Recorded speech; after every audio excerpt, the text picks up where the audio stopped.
চাচা আরে ভাতিজা চাচা চিনি না জানি না চাচা করে জড়াইয়া ধরলো এটাকে আমার থেকে বড় সব নাকি বহুত সিয়ানা পাবলিক চাচা করে ডাকলাম বাতি হিসেবে মাইনা নিল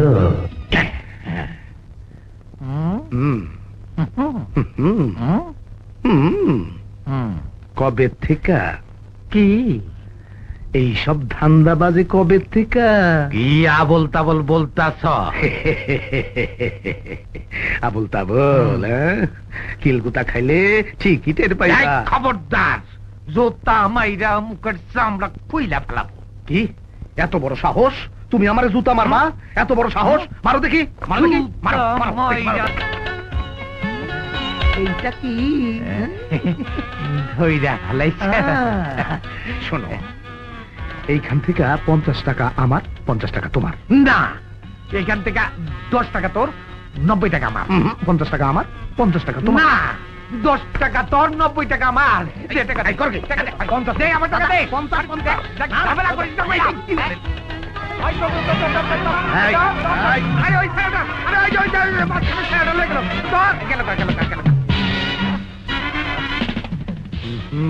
পাইলি না 50 টাকা তুমি পাইছো 90 টাকা পুরা টাকাটাই তো গেল নাম কি প্রিন্স কি প্রিন্স প্রিন্স সাল নাই কুত্তার বাগান না তোমার নাম কি কদম ছোড়া কদম আলী হুম পুরাটা খাইস না আমার লেগে রাখিস খিদা লাগছে লাগছে না তবে চলো খাই কি দিয়া টাকা তো নাই টাকা তো আমার কাছেও নাই তারপর খামো চলো কেমনে চলো না কেমনে আরে প্রিন্সের কেরামতি দেখবা চলো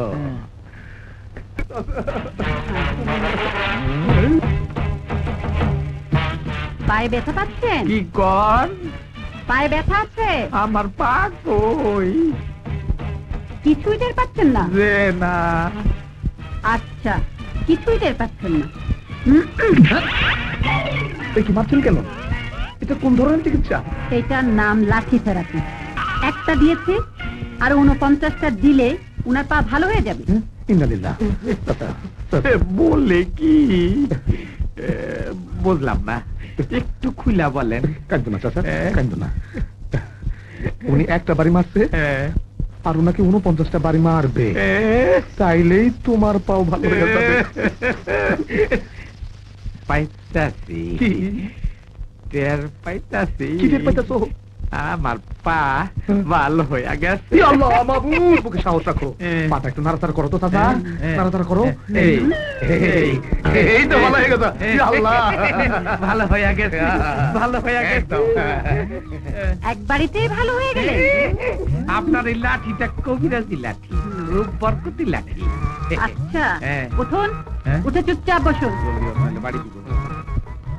এবার বলুন এসব ধান্দাবাজি কতদিন ধরে চালাচ্ছেন আমার তো 20 বছরের মুরগি চুরির অভিজ্ঞতা ভাবি যে লাইনে চাচা তুমি থামো তো বুঝলেন ম্যাডাম আমার চাচার মাথায় একটু গন্ডগোল আছে এক জায়গার ডায়লগ আর এক জায়গায় আমরা নিরীহ মানুষ আমাকে টাকা পয়সা লাগবে না তাছাড়া পাও তো ভালোই হয়ে গেছে এইসব ফালতু কথা বলে কোনো কাজ হবে না পুলিশের ডান্ডার বাড়ি খেলে আসল তথ্য বেরিয়ে আসবে আবারও পুলিশ আবারও এই ডান্ডার বাড়ি আমারে মা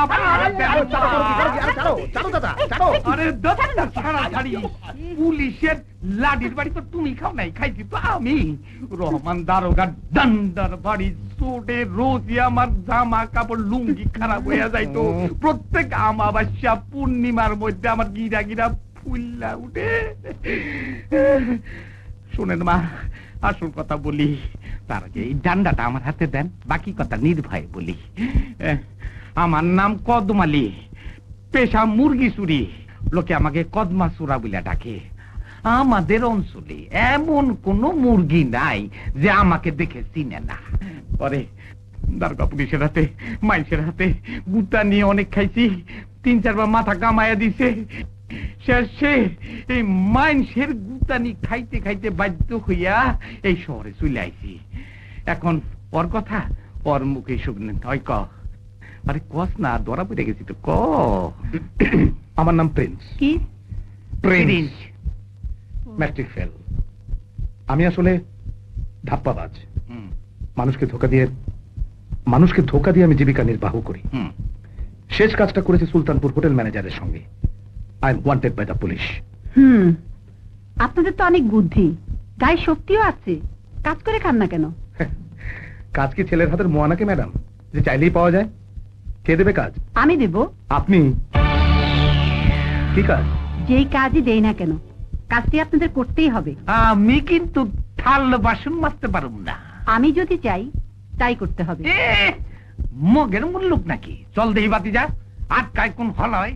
দাঁড়ান, যাবার আগে এই রেকর্ড করা টেপটা শুনে যান। আমার নাম কদম আলী, পেশা মুরগি চুরি। লোকে আমাকে কদমা চোরা বইলা ডাকে।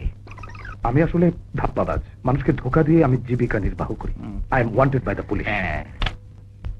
আমার কথা মতো কাজ না করলে এই ক্যাসেট চলে যাবে থানায় এবং আপনারা যাবেন জেলে।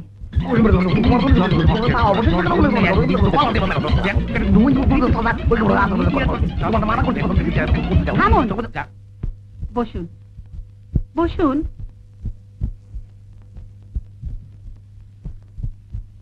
দেখুন, আপনাদের দুজনকে আমার খুব ভালো লেগেছে। কোনো ছোট কাজ বা কোনো সাংঘাতিক কঠিন কাজ আপনাদের দ্বারা করাবো না। আমার নাম রুকসানা। এই যে বাড়িটি দেখছেন, এটি আমার না। ওই যে গাড়িটি দেখলেন, ওটাও আমার না। তার মানে চুরি করছে? তাহলে তো আপনি আমাদেরই লোক। না, হ্যাঁ, এই সব কিছুর মালিক এই শহরের সবচেয়ে ধনী মানি শিল্পপতি রাজীব চৌধুরী। আমি তার দ্বিতীয় স্ত্রী। আমার গ্রামের বাড়ি কাঙ্খাচুরি। খুব গরিব ঘরের মেয়ে আমি, বাল্য বিধবা। বাবা আর আমি একসাথে থাকতাম। একদিন এক গভীর রাতে আমি আর বাবা ঘুমোতে যাচ্ছিলাম। আপনাদের প্রথম কাজ একজন সুদর্শন, শিক্ষিত, ভদ্র, মার্জিত, সাহসী বেকার যুবক খুঁজে বের করা। সেই যুবকটিকে আমার কাছে নিয়ে আসবেন, তাকেও চাকরি দেব। আপনাদের প্রত্যেকের বেতন মাসে 5,000 টাকা। একটা বাড়ি পাবেন থাকার জন্য, অন্যান্য সুবিধাও পাবেন। যুবকটির কাজটা কি হবে? রাজীব চৌধুরীর মেয়ের সাথে প্রেম করবে, তারপর বিয়ে করবে, সব সম্পত্তি লিখিয়ে নিবে, চৌধুরীকে রাস্তার ফকির বানাবে। তারপর সে কোথায় যাবে? আমার কাছেই আসবে। আমি পাবো স্ত্রীর মর্যাদা। সেটা আপনার ব্যাপার। একটা পোলা খুঁজে বের করতে হইব তো। কাজটা তো সোজাই। আমরা রাজি। আমিও রাজি। গুড। আজই একটি বাড়ি ভাড়া নেবেন, অ্যাডভান্স আমি দেব। আর কাল সকালে রাজীব চৌধুরীর বাড়ির আড়াল থেকে তাকে আর তার মেয়েকে দেখে আসবেন। মাইয়াটা দেখতে কেমন? এই শহরের সবচেয়ে সুন্দরী মেয়ে। যে রাস্তা দিয়ে চলে সব লোক ওদিকে তাকিয়ে থাকে।